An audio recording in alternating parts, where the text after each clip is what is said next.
Hello, my friends. It's turning out to be a sunny day in Defiance. It rained overnight. Some prediction for rain tomorrow, but typical spring weather. April showers bring May flowers, but I'm not sure my yard needs any more rain, as wet as it is. But we deal with whatever happens.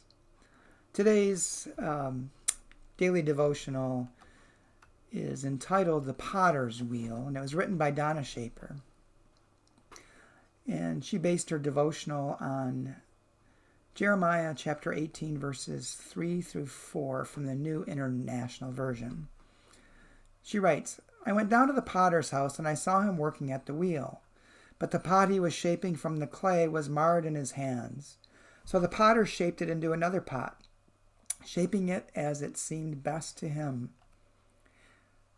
Donna writes, Are we more shaped, or are we more shapers? Who is in charge of us? Our peers, our context, our bosses, ourselves? Or better put, which part of multiple influences actually directs us? The potter was just making a pot. We're making a life. Some of us are even trying to follow Jesus in that life. His direction is to allow us to allow ourselves to be shaped by the poor or naked or feeble. When did we see an outsider and not see Jesus in them? Freedom is the ability to choose our own bondage. But by what shapes will we be formed? How will we become beautiful and useful? Who will tell us who we are? The least of these can bring out the best in us. Jesus suggests an awesome failure and an even more awesome engagement with human reality. He isn't looking for sourpusses here. He's looking for free choice, happily made.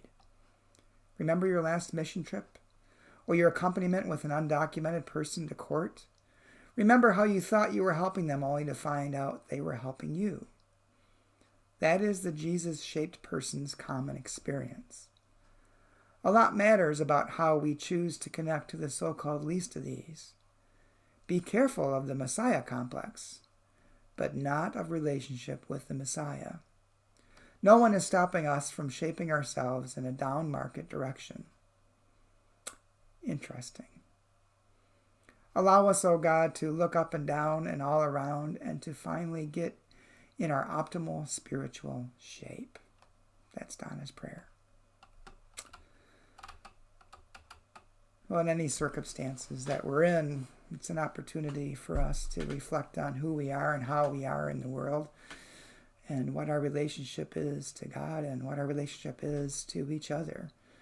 And this time of isolation and the coronavirus is an opportunity for us to spend some time reflecting, spend some time considering our life in the world and where we find Christ in the world and perhaps where others might find Christ in us.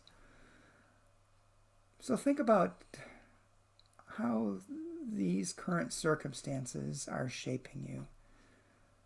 Stop and think about how you might be viewing the world in a different way than you have in the past. And think about when we are allowed to go back to doing some everyday things. How are you going to do them differently? And how is that going to impact the people around you and the world? And how will that impact you and shape you? Hope you have a wonderful day. I'll talk to you soon.